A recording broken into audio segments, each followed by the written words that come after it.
This article discusses the accessibility of weight loss drugs in the United States, highlighting the high prevalence and cost of obesity. It emphasizes the economic impact of obesity on healthcare and the wider economy, as well as the limited access to weight loss medications for Americans. The article also explores the effectiveness and safety of these drugs. Obesity. Exacerbates. Uptake. Incentives. Trampling. Absenteeism. This is The Indicator from Planet Money. I'm Darian Woods. And I'm Paddy Hirsch. Obesity is a disease that affects more than 40% of Americans. It contributes to and exacerbates hundreds of other diseases, including the biggest killers of Americans. That's heart disease, cancer, and COVID-19. And that makes obesity expensive. The Milken Institute, which leans moderately liberal, estimated that in 2016, healthcare costs related to obesity and being overweight added up to $480.7 billion. And there's an additional $1.24 trillion cost to the wider economy due to lost economic productivity. So all of these new weight loss drugs that we've been hearing about recently kind of sound like a lifesaver, right? Both for individuals and for the economy. But while you might think from the media coverage that everyone is taking Wegovy or Mounjaro or even Ozempic, the diabetic drug, to deal with their weight loss, the fact is that they're not. In fact, fewer than 30% of Americans have access to these drugs through their health plans. Medicare patients, meanwhile, have no access because of legislation that forbids Medicare from covering medications used for weight loss. So on today's show, we'll find out why the uptake of weight loss drugs has been so slow, despite the long-term financial incentives. And we'll see how social conditioning and short-term thinking is still trampling all over economics in the weight loss debate. That's coming up after the break. Obesity has become a critical part of the healthcare landscape in America. In 1962, 3.4% of American adults had obesity. Data gathered just ahead of the COVID-19 pandemic showed that that number has now risen to more than 40%. And this disease is deadly. Excess weight kills as many as 500,000 Americans every year, and it's expensive. John Cawley is a professor of economics and public policy at Cornell University. We estimate that the U.S. spends an additional $289 billion a year treating obesity-related illness. And that's just healthcare. John says the disease taxes the wider economy as well in a variety of ways. Employers have been very concerned about obesity for quite a long time, and that's because of both absenteeism, presenteeism, and health insurance impact. So the absenteeism is people missing work. The presenteeism is people being at work but being less productive.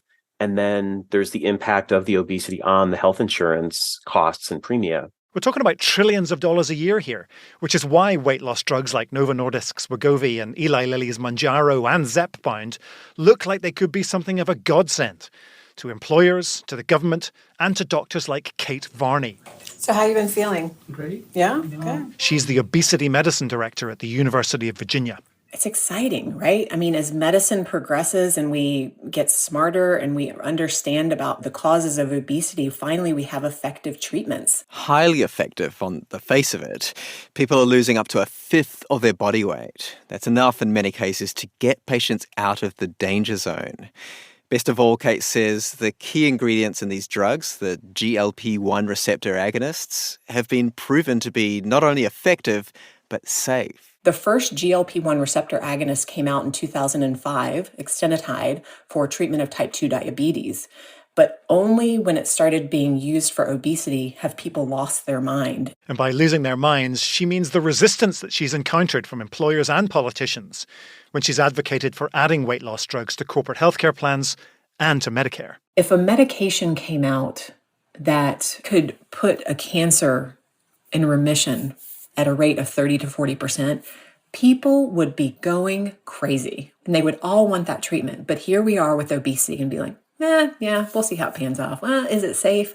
There's this stigma and this negative association with patients with obesity that they're just lazy and they're not doing what they need to do, when in reality, they've tried everything. They're at their wits' end of what they need to do. It doesn't help, of course, that a lot of the publicity around these weight loss drugs has centered around their use by people who are not obese or even overweight.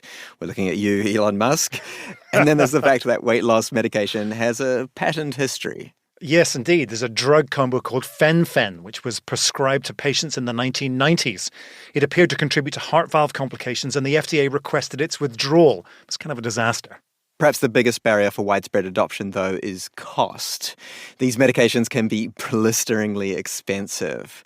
The list price for a month's supply of both Eli Lilly's Mounjaro and Novo Nordisk's Wegovy is more than $1,000 a month. Yeah, so it would be a hugely expensive proposition for Medicare to start offering these medications. And that's even with the discounts that the government would almost certainly negotiate. And the same goes for companies. Kate says the employers that she's spoken to about offering these drugs through their health plans, well, they balk at the idea. They worry about raising premiums on their workforce and paying sharply higher costs to their insurers. All they see is the initial upfront cost and not the downstream improvement in the health of their company, both in their employees and their financial health. If companies and the government were willing to play the long game, she says, everyone would save money. She points to a recent report from the Schaefer Center at USC, which estimates that Medicare could save $175 billion over a decade. That's if it made weight loss drugs available to all those who needed them. Yeah, and some employers do appear to see the long-term value proposition here. Roughly 22% of companies offered coverage for prescription weight loss drugs last year.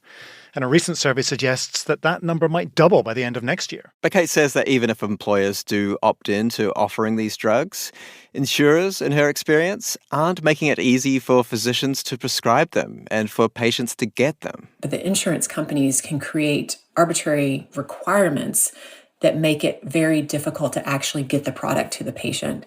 An example of this is the prior authorization process. It has been a nightmare. There has to be specific things in the documentation. And if that's not in my note, it's just been rejected. And they don't always give a good explanation of why it's been rejected. The barriers to making weight loss drugs as freely available as, say, statins seem considerable, but things are changing fast. Cornell's John Corley points out that while media coverage has made a great deal out of the prices of these drugs, the actual cost to the consumer is a lot less. And the landscape of the weight loss drug market is becoming increasingly competitive. As newer and better drugs come on the market, there's just going to be more and more price competition. And so that benefits the consumer. Everybody benefits when there's this competition that leads to lower prices. That competition should increase with demand as workers push employers to opt into offering these drugs. And if the government gets on board, weight loss drugs have been off the table for Medicare since 2003, but there is a movement on Capitol Hill to include them in the government program. The Treat and Reduce Obesity Act was reintroduced over the summer by a bipartisan group of legislators. Yeah, and even people who in the past have been vehemently opposed to the idea of treating weight loss with medication are changing tack now. Seema Sistani is the CEO of Weight Watchers. She had a conversation with CNN recently. And, Weight Watchers in the past has been this sort of champion of just using diet and exercise and, mental health treatment to get rid of excess weight. Well, in this interview, she effectively embraced the idea that drugs can be part of a solution for people struggling with obesity. It's a chronic condition, and therefore it is not a choice. We needed to be the first to be proud and loud about the fact that we got it wrong in the past. We've been treating these medications like it's a vanity, and it's not. It's life-saving. At the University of Virginia, Kate Varney is heartened by these winds of change. She's struggled with obesity herself in the past, and she believes that the most formidable barrier to embracing weight loss drugs is actually the patient. One of the questions I get a lot is, am I going to have to be on this medication forever? I really don't want to be on this medication forever. She says we don't look down on patients who have to take insulin or statins for the rest of their lives to keep a condition under control. But the stigma of obesity is such that patients who have it often look down on themselves. They believe what they see out there in the media, and they have internalized that, and they still have a lot of bias against themselves. In some ways, she says, the hardest people to convince when it comes to adopting weight loss drugs might be the very patients who need them the most.